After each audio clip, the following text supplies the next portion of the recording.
Please do subscribe to Prajabheri News Channel.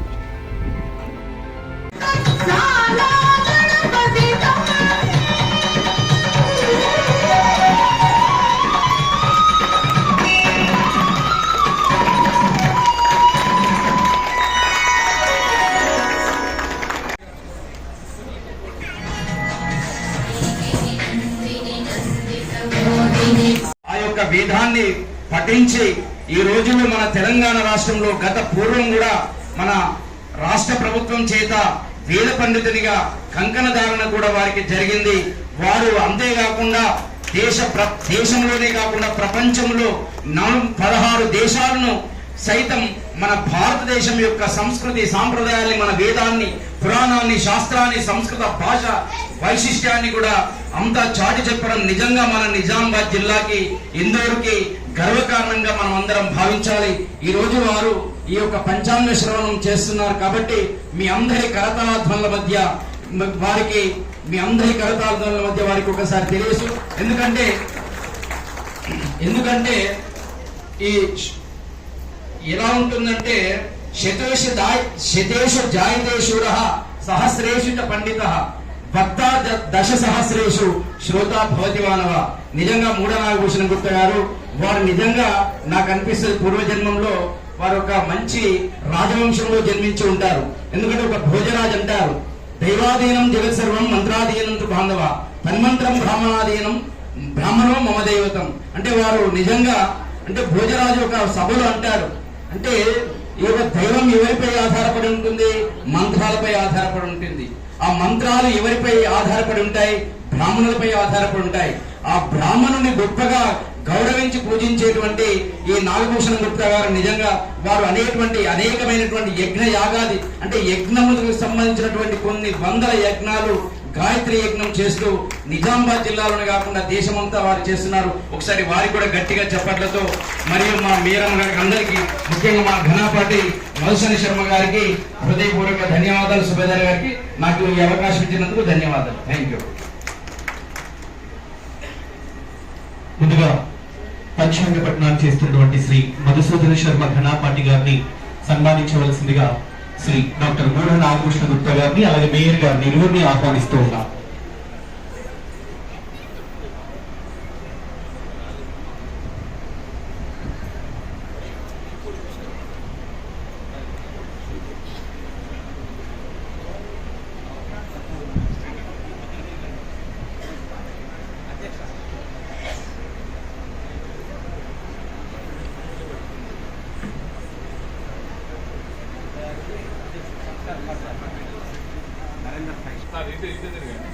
అనేట్రా నన్ను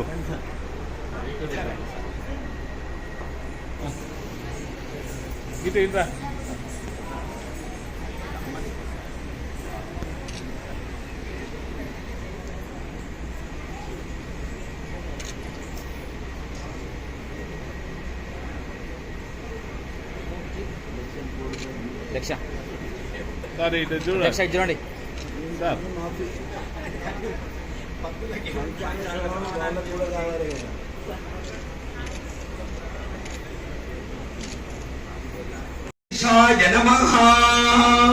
అందరు కూడా ఒకసారి చేతులు జోడించి పట్టుకోండి.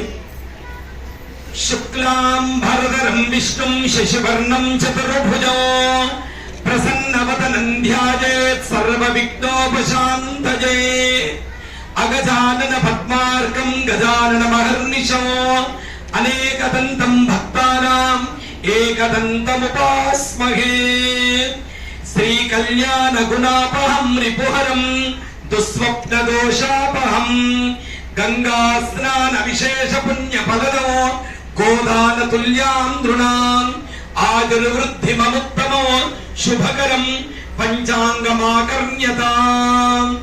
అందరికీ కూడా శ్రీ క్రోధీనామ నూతన ఉగాది సంవత్సర శుభాకాంక్షలు. ఈ సంవత్సరం పేరు క్రోధీనామ సంవత్సరం. ఉత్తరాయణం వసంత ఋతువు, చైత్రమాసం, శుక్లపక్షం, పాడ్యమి తిథి, రేవతి నక్షత్రం, తేదీ 9/4/2024 మంగళవారం. మన కలియుగానికి పాడ్యమి అదే రోజు ఉగాది క్రమేణా ఉగాదిగా మారినది. ముఖ్యమైన విషయం ఏంటంటే ఈ క్రోధి నామ సంవత్సరం అనేది జనాల లోపల కోపతాపాలు అనేటివి బాగా పెరుగుతాయి కాబట్టి ప్రజలందరూ కూడా ఓపికతో, సహనంతో, శాంతంతో ఉండాలి.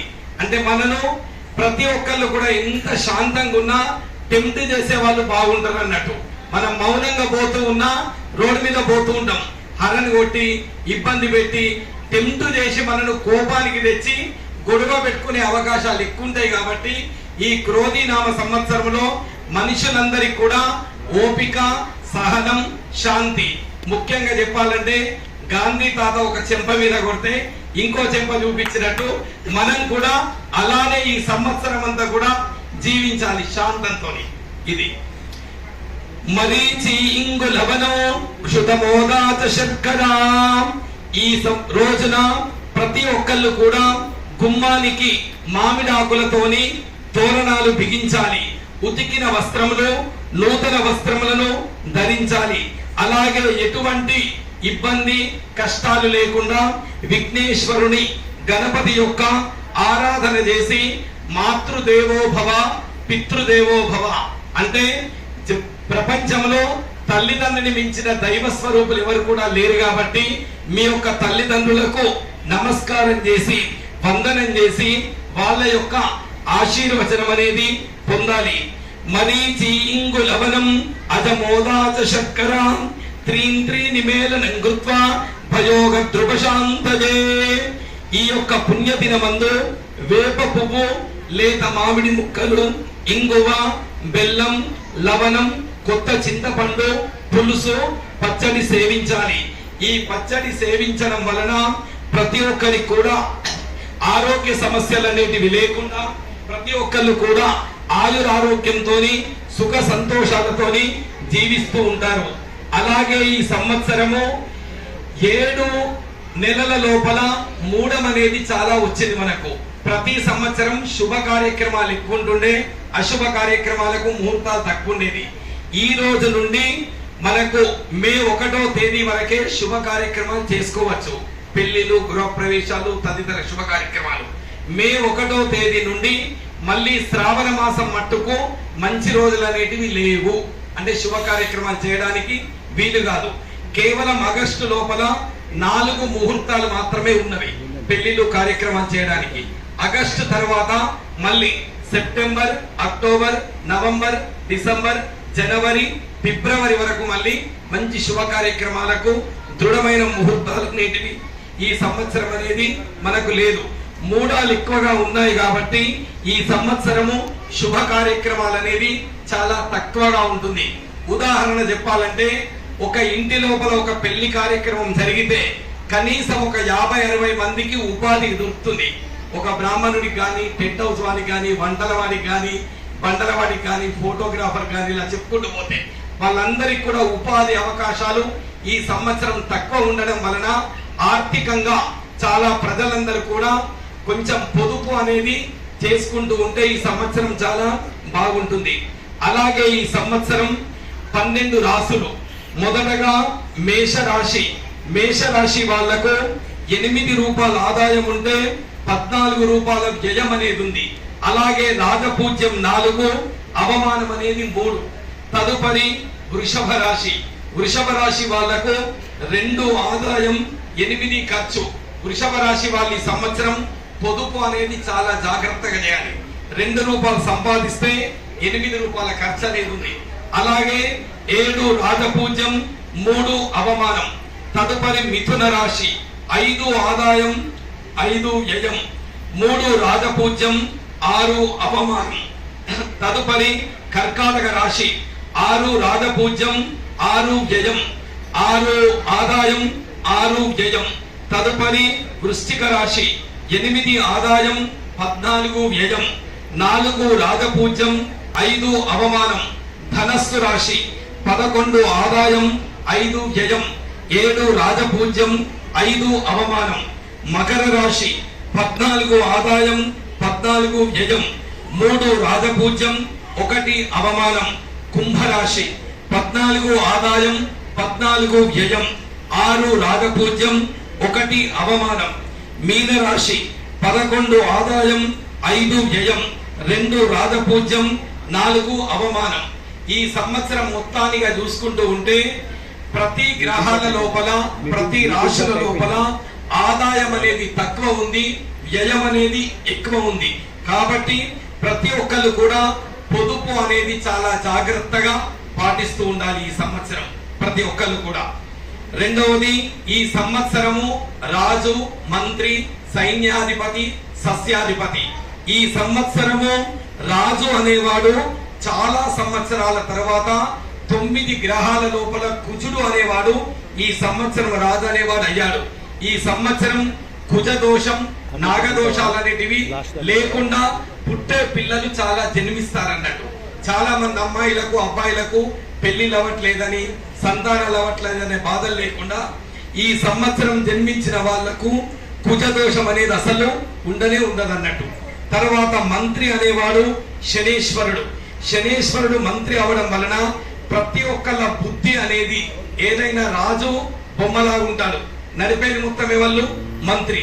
ఆ మంత్రి శనీశ్వరుడు ఉన్నాడు కాబట్టి ఈ సంవత్సరం ప్రతి ఒక్కళ్ళకు కూడా బుద్ధి అనేది చాలా షార్ప్ గా, మైండ్ అనేది పనిచేస్తూ ఉంటది. అందరు కూడా తెలివి మంతులే. నేను ఎవరినో మోసం చేస్తా అంటే జరగదు.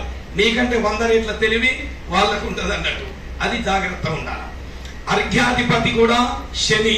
అంటే రసాలకు సంబంధించిన ఆదాయం ఈ సంవత్సరం ఎక్కువ ఉంటుంది. చెరుకు గాని, కొబ్బరి నీళ్లు గాని, పాలు గాని, పెరుగు గాని, ఇటువంటివి అంటే ద్రవ పదార్థాలకు ఎక్కువగా ఉత్పత్తి చెందుతుంది ఈ సంవత్సరం. అలాగే సేనాధిపతి శని. పశువులకు కూడా ఈ సంవత్సరం చాలా బాగుంటుంది. బర్రెలు, గుర్రాలు, తర్వాత ఆవులు, ఇటువంటి యొక్క ఉత్పత్తి చాలా చెందుతుంది. అలాగే సస్యాధిపతి కుజుడు, నీరసాధిపతి కుజుడు, ధాన్యాధిపతి చంద్రుడు. ఈ 9 గ్రహాల లోపల ధాన్యాన్ని అభివృద్ధి చేసేవాడు చంద్రుడు కాబట్టి వరి పంట అనేది సంవత్సరం చాలా బాగా పండుతుంది. అలాగే రసాధిపతి గురువు, మేఘాధిపతి శని. మేఘాధిపతి కూడా శని అవడం వలన ఈ సంవత్సరం వర్షాలు చాలా తక్కువగా ఉంటాయి అన్నట్టు. గత సంవత్సరం కంటే కూడా కాకుండా ఈ సంవత్సరం వర్షాలు అనేటివి చాలా తక్కువ ఉండడం వలన ఆహార ధాన్యాల యొక్క ధరలు, రేట్ అనేది చాలా ఎక్కువగా ఉంటుంది. ఈ సంవత్సరం 2 తూముల గాలి, 2 తూముల కాలం, 7 వీసాల పండులు. ఈ సంవత్సరం 100 యోజనల విస్తీర్ణములతోని 10 భాగాలు వర్షం అనేది సముద్రం పైనే పడుతుంది. 7 భాగాలు కొండలయందు, పర్వతములయందు.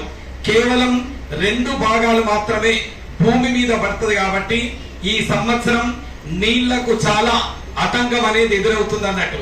ముఖ్యంగా మీ ఆడవాళ్ళు నల్లలు చాలు చేసి ఎటో పోవుడు, నీళ్లను వృధాగా ఖర్చు చేతుడు అనేది చేయకుండా కొంచెం పొదుపుగా, జాగ్రత్తగా వాడాలి ఈ సంవత్సరం నీళ్లను. ఇష్టం ఉన్నట్టు ఏంటంటే వాడితే, ఇప్పుడే మనం వేరే రాష్ట్రాలలో చూస్తున్నాం ఆ ఇబ్బందులు ఏందనేది. బెంగళూరులో అక్కడ ఇక్కడ కొంచెం నీళ్లను మాత్రం పొదుపుగా, జాగ్రత్తగా వాడాలి. ఎందుకంటే ఈ సంవత్సరం వర్షాలు చాలా తక్కువగా ఉన్నాయన్నట్టు. అది ఈ సంవత్సరం పుష్కరం అనేది చైత్ర బహుళ అష్టమి బుధవారం 1/5/2024 రోజున రాత్రి 11:45 వృషభ రాశి లోపల బృహస్పతి ప్రవేశిస్తున్నాడు. కాబట్టి నర్మదా నదికి ఈ సంవత్సరం పుష్కరాలు అనేవి వస్తున్నవి.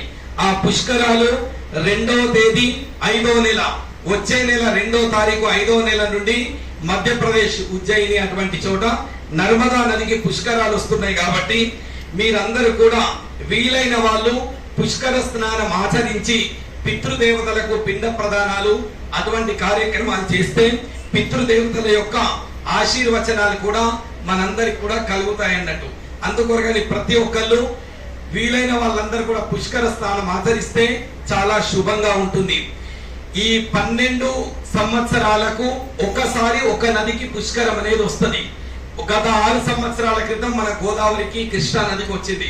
ఇప్పుడు నర్మదా నదికి పుష్కరాలు అనేవి వస్తున్నాయి. కాబట్టి 33 కోట్ల దేవతలు ఈ 12 రోజులు ఆ నది లోపల నివసిస్తారు. అందుకే ఆ 12 రోజుల లోపల ఎప్పుడు కూడా పెళ్లిలు, గృహప్రవేశాలు, శుభ కార్యక్రమాలు అనేవి ఉండవు. 2వ తారీఖు నుండి మూడం అనేది స్టార్ట్ అవుతుంది. అదే రోజు ఈ పుష్కరాలు అనేటివి ప్రారంభమవుతాయి అన్నట్టు. 33 కోట్ల దేవతలు అందులోనే నివసిస్తూ ఉంటారు. ఈ సంవత్సరం నవగ్రహాల లోపల 7 గ్రహాలు పాపాధిపత్యం కలిగినవి. కేవలం 2 గ్రహాలు మాత్రమే శుభంగా ఉన్నవి. 7 గ్రహాలు అసలు బాగా అనేది లేదు. అలాగే ఆహార ధాన్యాల ధరలు ఈ సంవత్సరం చాలా పెరుగుతాయి. అందుకొరకని ప్రతి ఒక్కరు కూడా పొదుపు అనేది బాగా అలవాటు చేసుకోవాలి. ప్రతి ఒక్క వస్తువుల ధరలు ఈ సంవత్సరం చాలా పెరుగుతాయి. అచ్చటచ్చట హెచ్చు తగ్గులుంటాయి. ఈ రాజులకు ప్రజలకు మధ్యలో చాలా గొడవలు అనేటివి జరుగుతుంటాయి. అంటే రాజులు అంటే మన రాజకీయ నాయకులు, మనల్ని పరిపాలించే వాళ్ళు ఎవరైతే ఉంటారో వాళ్ళ మధ్యలో, ప్రజల మధ్యలో ప్రేమాభిమానాలు అనేటివి తగ్గి ఏదో గొడవలు జరుగుతూ ఉంటాయి. కాబట్టి రాజకీయ నాయకులు 10 మందిలో మాట్లాడేటప్పుడు కొంచెం ఆచి తూచి వ్యవహరించి నోరు జాగ్రత్తగా ఉండి కొద్దిగా మాట్లాడేటప్పుడు ముందు వెనుక చాలా ఆలోచించుకుంటూ మాట్లాడాలి. అలాగే ఈ సంవత్సరము అగ్ని భయం అనేది చాలా ఉంది. అంటే అగ్ని ద్వారా ప్రమాదములు చాలా జరుగుతాయి. కాబట్టి ప్రతి ఒక్కరు కూడా కొంచెం జాగ్రత్తగా, అంటే ఇంట్లో సిలిండర్ దగ్గర కానీ, ఏదైనా దీపావళి పండగ రోజు కానీ, ఏదైనా కామ దహనం రోజు కానీ ప్రతి ఒక్కరు కొంచెం జాగ్రత్తగా ఉండాలి. అగ్ని భయం అనేది ఎక్కువ ఉంటుంది. అలాగే ఈ సంవత్సరం చోరుల భయం కూడా చాలా ఉంది. అంటే దొంగతనాలు కూడా బాగా జరిగే అవకాశం ఉంది. కాబట్టి ఏదైనా ఊర్లలోకి వెళ్ళేటప్పుడు కూడా కొంచెం జాగ్రత్తగా ఉండాలి ప్రతి ఒక్కరు.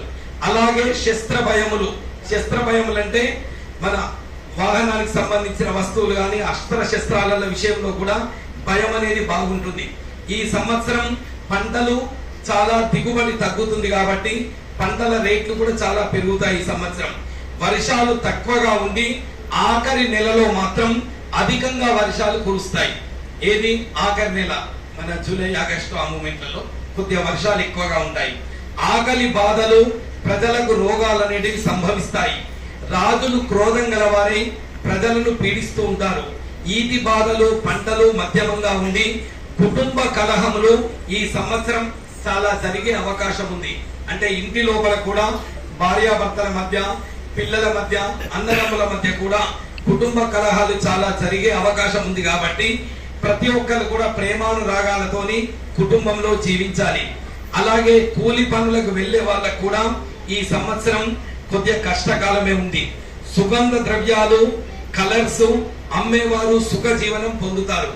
ఈ సంవత్సరము ద్రవ పదార్థం కంటే రస పదార్థాలలో ఎక్కువగా ఆదాయం అనేది ఉంది. అంటే లిక్విడ్ ఐటమ్స్ వ్యాపారం చేసే వాళ్ళకి మాత్రం ఆదాయం బాగుంది.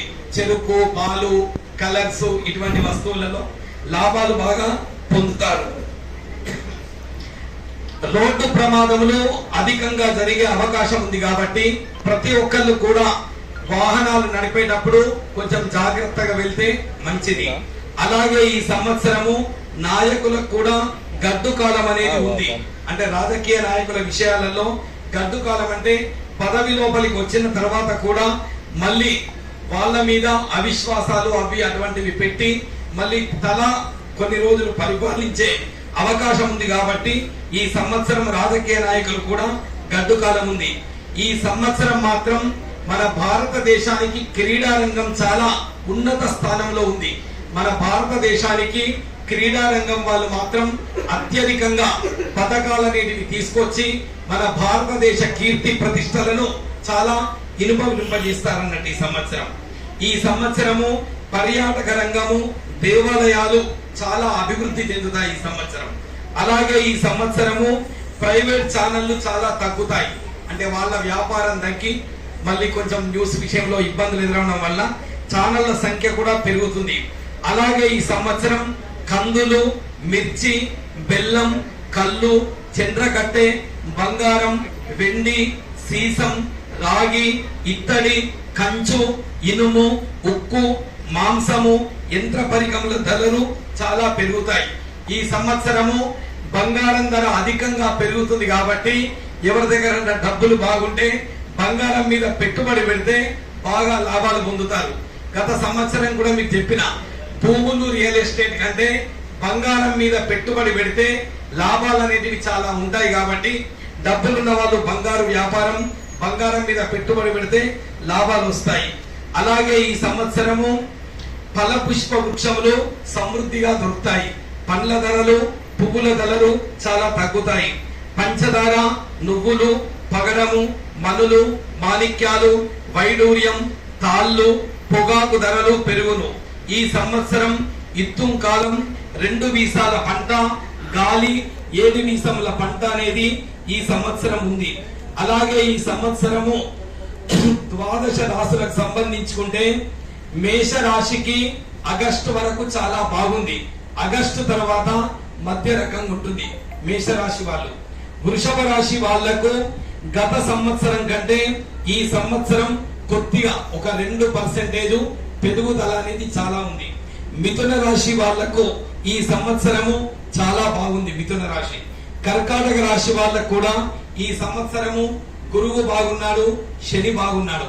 సింహ రాశి వాళ్లకు ఈ సంవత్సరము సెప్టెంబర్ వరకు బాగుంది. సెప్టెంబర్ తర్వాత మధ్య రకంగా ఉంటుంది. కన్యా రాశి వాళ్లకు 9వ స్థానంలో గురువు శుభంగానే ఉన్నాడు. అలాగే శనీశ్వరుడు కూడా శుభంగా ఉన్నాడు కాబట్టి ఈ సంవత్సరం కన్యా రాశి వాళ్లకు చాలా బాగుంది. తులా రాశి వాళ్లకు మధ్యస్థంగా ఉంది. ఆగస్టు వరకు బాగుండి తర్వాత మధ్య రకంగా ఉంటుంది. వృశ్చిక రాశి వాళ్లకు ఈ సంవత్సరము జనవరి వరకు బాగుండి తర్వాత కొంచెం ఇబ్బందులు ఎదురవుతాయి.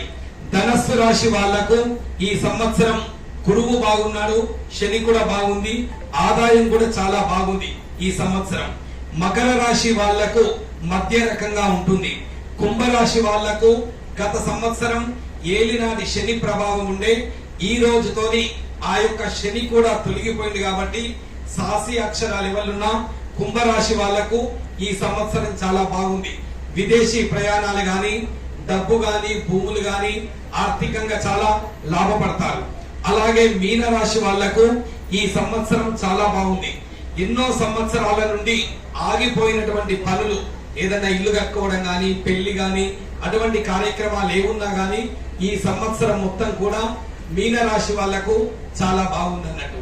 ఈ సంవత్సరం మొత్తంగా ఆలోచిస్తే గత శోభకృత నామ సంవత్సరం కంటే కూడా ఈ సంవత్సరం క్రోధి నామ సంవత్సరం లోపల కోపతాపాలు తగ్గించుకోవాలి. 2 విషయాలు, ఓపిక సహనంతో ఉండాలి. ప్రతి ఒక్కరు కూడా శాంతంతో జీవించాలి. అలాగే ఈ సంవత్సరము ఆంజనేయ స్వామి, మంగళగౌరి అమ్మవారి లాగా అమ్మవారి స్వరూపంగా ఇది వచ్చింది కాబట్టి ప్రతి ఒక్కళ్ళు అడుగుతూ ఉంటారు. నిన్న కూడా చెప్పాను అదే విషయం. అయ్యా స్వామి, మేము ఎన్నో వ్యాపారాలు చేస్తుంటాము, ఎంతో బిజినెస్ చేస్తుంటాము, ప్రతిరోజు గుడికి వెళ్తా, దీపానికి వెళ్తా, దేవునికి మొక్తా, అయినా నాకు వ్యాపారం కలిసి వస్తలేదు, కష్టాలు బాగా ఎదురవుతున్నాయి, లాభపడట్లేదంటే వాళ్ళందరికీ కూడా చెప్పేది ఏంటంటే ఎత్ర నార్యస్తు పూజ్యంతే రమంతే తత్ర దేవతాః.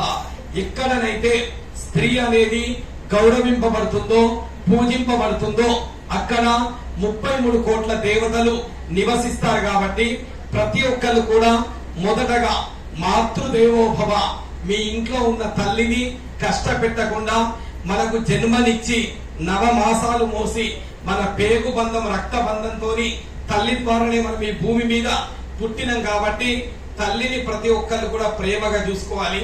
అమ్మ దయ ఉంటే అన్ని ఉన్నట్లే. అలాగే మన భార్య ఎక్కడి నుండో ముక్కు ముఖం తెలవకుండా మన ఇంటికి వచ్చి మన దగ్గర పొద్దున్న నుండి సేవలు చేస్తూ ఉంటది కాబట్టి మన భార్యను బాగా చూసుకోవాలి. అలాగే ఆడపడుచులు ఎంతైనా గాని తన భర్తకు కూడా ఏదైనా ఇబ్బంది అయినా పట్టించుకోదు, కానీ తన తమ్ముడికి ఏదైనా కష్టం ఉంటే బాధపడుతూ వస్తది కాబట్టి ఆడపడుచులు అక్క చెల్లెళ్ళని కూడా బాగా చూసుకోవాలి.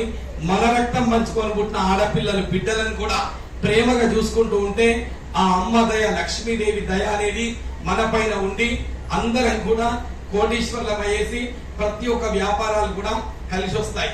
ప్రతి ఒక్కరు కూడా ఆడవాళ్ళని కష్టపెట్టద్దు, ఆవును కష్టపెట్టద్దు, తోచినంత మట్టుకు సహాయ సహకారాలు చేయాలి. మనము మంచి చేయకున్నా సరే గాని ఇతరులకు మాత్రం చెడు అనేది చేయకపోతే అంతా కూడా శుభం కలుగుతుంది. ప్రతి ఒక్కరు చేతులు జోడించి ఓపిక సహనంతో ఉండాలి. శాంతి మంత్ర పఠనం చేయాలి. క్రోధి నామ సంవత్సరం అనండి. ఓం గట్టిగా ఓం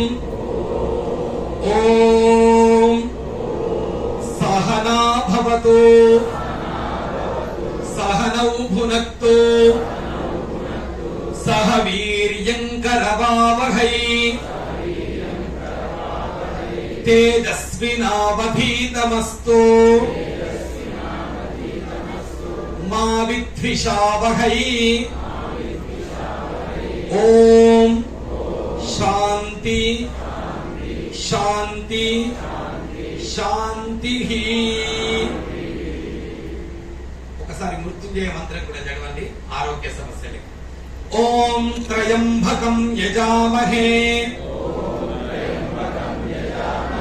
సుగంధిం పుష్టివర్ధనం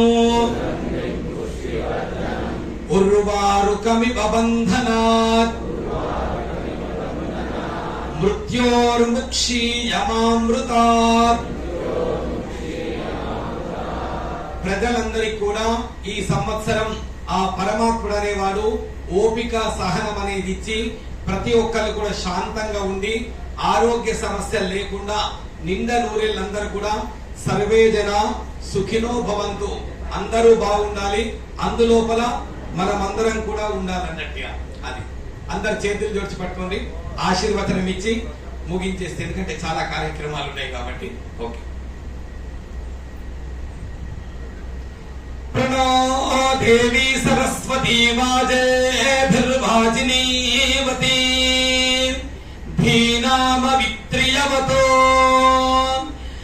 ప్రణో ప్రణో దేవి దేవి ప్రణో దేవి నో దేవి దేవి నో నో దేవి సరస్వతి సరస్వతి దేవి నో నో దేవి సరస్వతి దేవి సరస్వతి సరస్వతి దేవి దేవి సరస్వతి వాజేభిర్వాజే సరస్వతి దేవి దేవి సరస్వతి వాజేభిః సరస్వతి వాజేభిర్వాజే సరస్వతి సరస్వతి వాజేభిర్వాజినీవతి వాజినీవతి వాజే సరస్వతి సరస్వతి వాజేభిర్వాజినీవతి వాజేభిర్వాజినీవతి వాజినీవతి వాజేభిర్వాజినీవతి వాజినీవతి వాజినీవతి.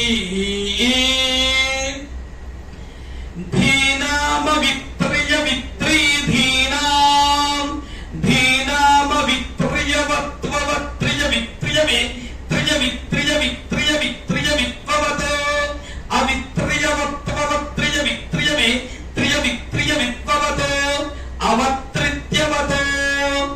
శతమానం భవతే శతాయుః పురుషస్యేంద్రియ ఆయుష్యేవే ధ్రియే ప్రతిష్ఠతి. అందరూ కూడా భగవంతుని దయతోని ఆ వాసర సరస్వతి మాత అనుగ్రహంతోని కన్యకా పరమేశ్వరి అమ్మవారి ఆశీర్వాదంతోని అందరూ కూడా సంతోషంగా సుఖంగా సౌభాగ్యంగా ఉండాలని ఆ అమ్మవారిని వేడుకుంటూ ఇంతటితోని ఈ యొక్క పంచాంగ కార్యక్రమాన్ని ముగిస్తున్నాను. సర్వే జన సుఖినో భవంతు. ఇంతటి అవకాశం ఇచ్చినటువంటి గొప్ప వాళ్ళు మన శ్రీ మూడ నాగభూషణం గుప్తా గారికి. ఎందుకొరకంటే ఇంత వయసు వచ్చినా గాని ఇంత ఇబ్బంది పడుతూ కూడా తను ఇటువంటి కార్యక్రమం నిర్వహిస్తూ ఉన్నాడంటే చాలా సంతోషంగా ఉంది. అలాగే మీ అందరికి ఇంకో ముఖ్య విషయం ఏంటంటే ప్రతి సంవత్సరం మేము శివరాత్రి రోజు అర్ధరాత్రి నిశి సమయం 11:30 గంటలకు బాసర శివాలయం లోపల అభిషేక పూజా కార్యక్రమం నిర్వహించి లింగోద్భవ సమయం శివరాత్రి రోజు ఉదయం పూట మీరు ఎన్ని పూజా కార్యక్రమాలు చేసినా అది కౌంటింగ్ రాదు. అర్ధరాత్రి 11:30 లింగోద్భవ సమయం అప్పుడు అభిషేకం చేసి లింగం మీద పత్రికలం అనేది పెడితేనే ఆరోగ్య సమస్యలు అనేటివి లేకుండా ఉండాలి. మీరందరూ కూడా ప్రతి సంవత్సరం అక్కడికి వచ్చి ఆ అభిషేక కార్యక్రమంలో కూడా పాల్గొనొచ్చు. ఎవ్వరు ఏ వస్తువు తీసుకొచ్చే అవసరం లేదు, అన్ని వస్తువులు మన గుప్తా గారి అరేంజ్ చేసి పెడతారు. మనుషులు వస్తే అంతటి కార్యక్రమాన్ని చేస్తే ఆరోగ్య సమస్యలు లేకుండా ప్రతి ఒక్కరు మీ చేతుల ద్వారా లింగం ముందర కూర్చొని మీరే అభిషేకం చేసుకునే ఒక బ్రహ్మాండమైన అవకాశం కూడా మనకు కలుగుతుంది. కాబట్టి ఆ యొక్క కార్యక్రమంలో కూడా అందరు పాల్గొనాలి. ఇంత మంచి అవకాశం ఇచ్చినటువంటి పెద్దలందరికీ కూడా సవినయంగా చేతులు జోడిస్తున్నా. అందరికంటే చాలా చిన్నవాడిని, మీరందరూ కూడా ఎంతో పెద్దవాళ్ళు, ఏదో విద్యగా చెప్తున్నా, తప్పొప్పు లేదని జరిగినా అందరు క్షమించండి. ఓకే.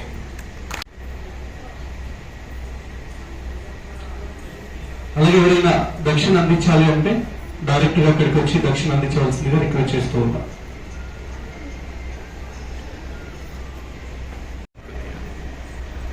దయచేసి వచ్చేవారందరూ కూడా త్వరితగతిన వస్తే కార్యక్రమాలు చాలా ఉన్నాయి కాబట్టి కంప్లీట్ చేసి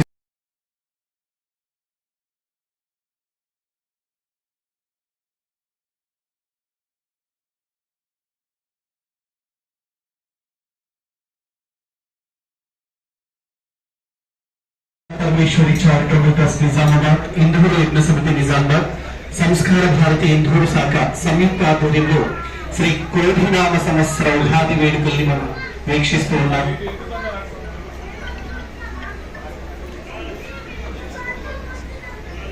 తదనంతరం సభా కార్యక్రమం ఉంటుంది. సభా కార్యక్రమం అనంతరం కవి సమ్మేళనం కొనసాగుతూ ఉంటుంది.